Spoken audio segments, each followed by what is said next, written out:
First, live, local. This is Fox 12 Now.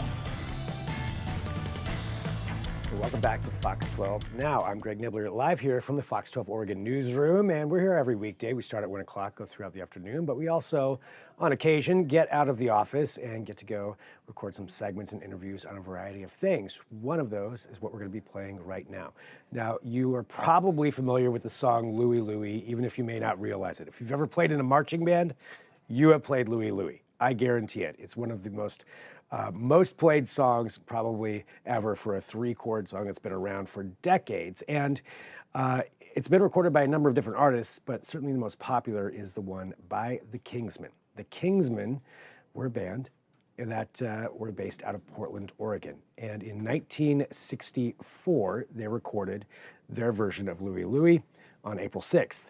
And so this is the anniversary of that recording, and the story behind it is pretty amazing as far as how much it blew up. They got, millions of people started listening to this small band from Portland of these young guys, and on top of that, it drew the attention of the FBI. They got banned in certain states for over confusion on the lyrics, a whole bunch of stuff. To find out more about that story, we actually took a trip out to visit Bob Nordby, who was the original bassist for the Kingsmen. And we talked about the recording of this particular song all those years ago and what it meant for his life, but really what it was like back then being a part of this. So let's go ahead and run this now.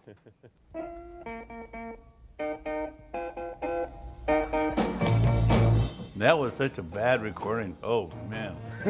None of this new band liked that. Really? No. Every one of us thought that was just terrible, the way it came out.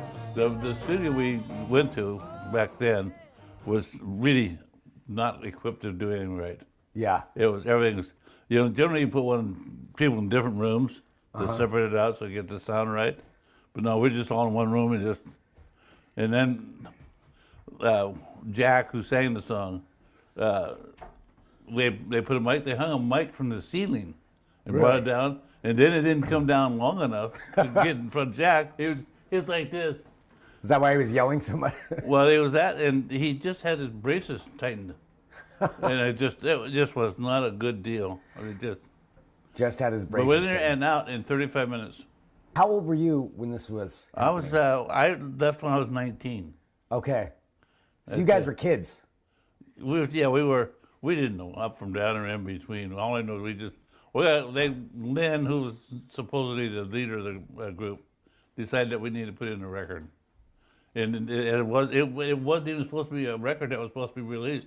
It was supposed to be just an audition tape for a cruise ship line.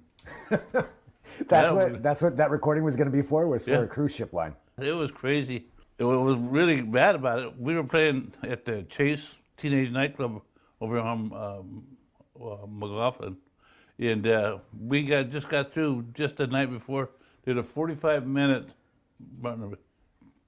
set, long, one song for 45 minutes straight. You just played the same song for 45? Yeah, same song for 45 minutes. And the kids were out dancing that whole thing. It's wondering they didn't pass out. They were so tired when we got finished with that. And we were beaten.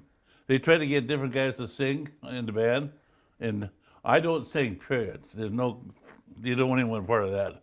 Then all the rest would go out there and sing the song, but it was just a crazy thing. It really was. When did it start taking off? Like, who started listening to this if it was just going to be for you guys? Well, it was for an audition tape for the cruise line, but Ken Chase, who was the DA here in Portland, he knew some people went back in Boston, and he sent it off to them, and they started playing it.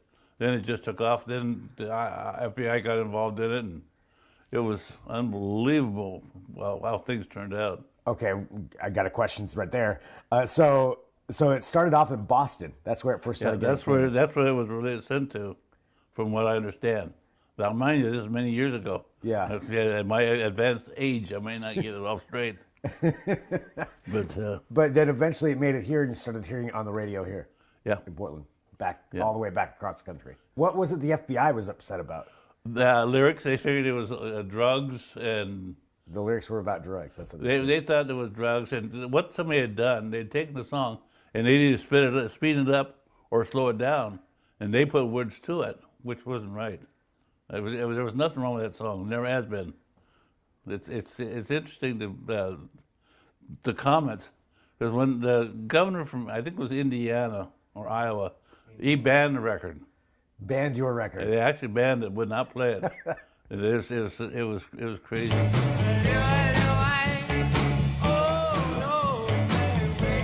People really bought a lot of copies of that record. I was going to say, did that controversy help sell some records? Yeah, it was over 2 million copies were sold of this song. It was just for a band from Portland, Oregon was unheard of. There weren't that many of them. Paul Revere and the Raiders were the big guys. Yeah. When we were a band. But yeah, it was a crazy thing. I saw on your wall over there, like you're set for your number 1 record. Yep. I can remember pulling up Dick Clark on this teenage dance show they had. They played that thing several times, and it was number 1 for 4 weeks. the all-time record, rock and roll record. That's played up really towards the top of what it was, because it was an easy song for let's go to grade school, high schools, college.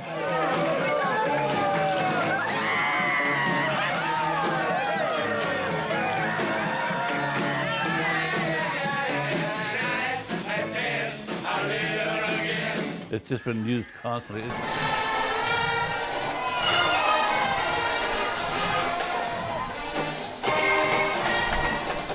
The second time around, marching band. Yeah. That's their theme song.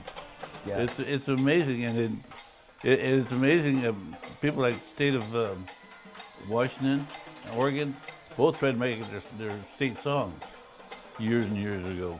Well, was it fun? Yes. Yeah. And we were having a lot of fun playing in a band. At that age, 19 years old, we were all 19, except for Don. Don was, I think, 16. He's just a freshman in high school, and he did the keyboards on that song. He's a very talented guy, but it was fun. It really was. We had a lot of good times. Good example. We'd be taken off for doing a dance job, or like someplace like the Piper Club down in Seaside. We'd go down there, and we'd have to drive. And we got to the point where we would actually, driving down the highway, change drivers while we were driving. We wouldn't stop. We just slide on. That kind of stuff was going on. A lot of fun. One of the problems that Jack had that morning, he had tightened his braces, and that's one of the reasons why some of the language is the way it is, garbled. Yeah. It wasn't a good time to do that. So it wasn't a style, it was that his braces were too tight. His braces were too tight. That is what caused some of that garbling. I want to give a big thank you to Bob and his children who had me out to his location there, to his house. They did give me one of the original cards. Probably can't see this too well on the camera, but this is an actual card that they would pass out in the 60s. A small correction, I said 1964 at the beginning. It was 1963 when that recording actually happened. So my bad on that, but still the anniversary, and yeah, Bob autographed it for me there. So one of the things that we get to do here, just with a wide variety of topics that we get to cover here on Fox 12